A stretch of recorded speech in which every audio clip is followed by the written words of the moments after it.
Well, greetings. I'm Dr. David R. Wood, your host and Bible teacher here at Awake Arise and Triumph Ministries. Yes, it's still winter here in the north. I'm recording this on the 2nd of March, and it was -10 this morning. I'm ready for spring. Any of you that live in the north, perhaps you're ready as well. Well, I'm going to be continuing to teach out of the Bible book of James, and let me ask you a question. Are you humble or are you proud? Do you have pride in your life or do you have humility in your life? Well, this is being published on Wednesday, the 11th of March, 2026. And welcome. The subtitle is Who Are We, or Who Are You? Who am I submitted to? Or even what, we could ask. So, greetings and welcome, as I said, to this ongoing Bible study, the Bible book of James. And you'll recall that this book was written by James the Just, a child of Joseph and Mary, growing up in the same household with Jesus. And I pointed out early in this study that to say that Jesus or James they were half brothers of each other is very erroneous. Jesus could not have any thing of this earth, or he would have been disqualified from being a sacrifice, for this earth is cursed. You'll remember that James the Just, living in the same household, he didn't come believe in his brother until after the resurrection, but he became a leader in Jerusalem. And he would not denounce that Jesus was the Messiah, and he died a martyr's death. As you recall, they dragged him up to the pinnacle of the temple and threw him off when he wouldn't denounce Jesus as Messiah. And even though he survived that, was still alive, they beat him to death with stones and clubs. He died a martyr's death. Before we dive into our study, I want to remind you to stay to the very end. That's important. The Lord brought you here, stay here. Don't forget to give us a thumbs up and subscribe to whatever platform you're watching this on. And don't forget to go to the website if you haven't done that and explore a little bit more about us. Go to the shop and look at the various ministry that we're involved in. Well, today I'm going to be focusing in on the 8th verse of our primary text, and let's get to it. That's James chapter 4, verses 6 through 10, King James Version. But he giveth more grace, wherefore he saith, God resisteth the proud. So we don't want to be in that group, or at least I don't think we do. He giveth grace. This is a group we want to be in. He giveth grace unto the humble. Submit yourselves, therefore, to God. Resist the devil, and he will flee from you. Draw nigh or near to God, and he will draw nigh or near to you. Cleanse your hands, ye sinners, and purify your hearts, ye double-minded. Be afflicted and mourn and weep. Let your laughter be turned to mourning and your joy to heaviness. Humble yourselves in the sight of the Lord, and he shall lift you up. Well, are we part, let me ask, are we part of the proud or part of the humble? I think we all, in one way or another, have to fight pride, and we have to be humble many times on purpose, be mindful of it. Are we teachable? Are we correctable? Grace is God's power, influence, exercised in our behalf, often referred to as the favor of God. Our text then goes on to further describe a humble person. Being humble is being submitted to God and resisting the devil or demons, the curse, the ways of the world, which came from wickedness. Resisting the devil means we do not follow his voice, fall for his deceptions.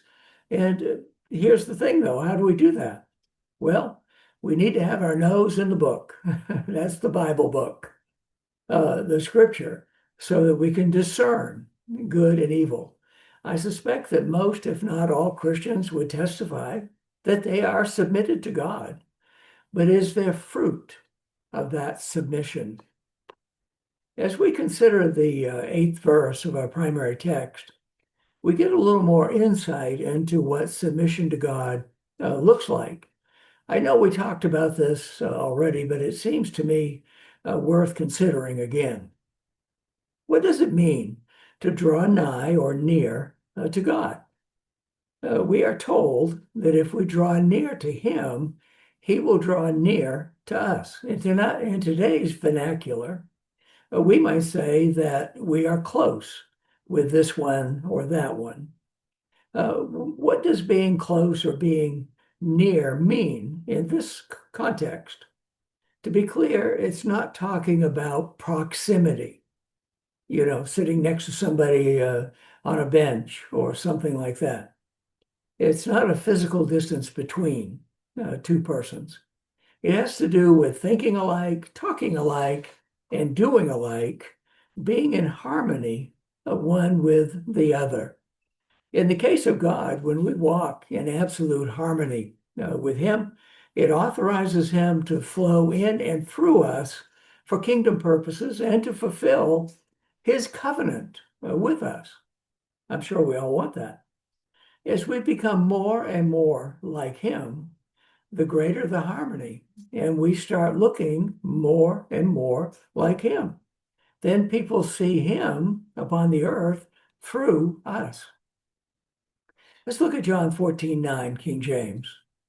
Jesus saith unto him, have I been so, he's talking to Philip, and Philip has said something to the effect of, well, show us the Father, and that will suffice. And Jesus answers, have I been so long with you, and thou hast not known me, Philip? He that hath seen me hath seen the Father. And how sayest thou then, show us the Father? In another place, Jesus has said, I believe it's the next verse, he said, I'm in the Father's in me, and I speak the words of the Father, and the Father does the works. If you've seen me, you've heard the Father, and you've seen the Father's works. So can we say the same thing as Jesus to those around us? If you've seen me, you've seen the Father. If not, why not? Now, don't be responding to that high, whiny voice, but that was Jesus. Continuing in verse 8, we are told to cleanse our hands. This has to do with making all the things, the doings of our lives clean and pure, scripturally before the Lord. In other words, we are conducting our lives using the resources of our lives in a way pleasing to the Lord, tools for the kingdom. Then we're told to purify our hearts, which is to purify our thought life. Whoa, that's a big one. The Lord, through James, then goes on to tell us that an impure heart, impure thought life, is being double-minded. And we addressed that earlier in this same book. Let's go back and look at that. That's James chapter 1, verses 6 through 8. But let him ask in faith, nothing wavering. But he that wavereth is like a wave of the sea, driven with the wind and tossed. For let not that man think that he shall receive anything of the Lord. A double-minded man is unstable in all his ways. Well, dear ones, let us strive not to be double-minded, but to have the mind of Christ. Perhaps as we examine ourselves, this explains why we don't have the promises of God in our lives. Well, that's it for today. What's our take homes? Let's examine ourselves as to whether we are humble or proud? Are we teachable, correctable, and recognized in submission to those with righteous authority? So we're teachable, we're correctable, and we recognize and submit to those who have righteous or right or just authority in our lives. Take home two. Each of us must ask ourselves if we are becoming more like him, staying the same, or becoming more like the world with the ways of our old father, Satan. Take home number three. Are we double-minded with impure thoughts? If so, we will receive nothing from the Lord. Well, Lord willing, I'll pick this right up here tomorrow. I want to remind you that all physical manifestations in this material world have a spiritual root. All physical manifestations in this world, in this realm, have a spiritual root. Well, share this as widely as you can, and visit the website, and come on board with us if you can. If the Lord is leading you, be a financial partner, and look at the books. These things all help us, not just looking but buying the books, help us with getting this word out to more and more people, which is one of our main goals. We also need to partner with more foreign missions. We're currently partnered with Light the World Children Ministry in Masaka, Uganda, led by Brother Gideon. 65 orphans, 8 widows, and they are doing beautiful, beautiful work. We're also available to come alongside smaller ministries that are disgusted and discouraged with not just encouragement and pats on the back and so on, but maybe there's material things that would be of an encouragement to them. Again, thank you for watching this, and I want to remind you that we love you, the Lord loves you, and there's nothing you can do about either one.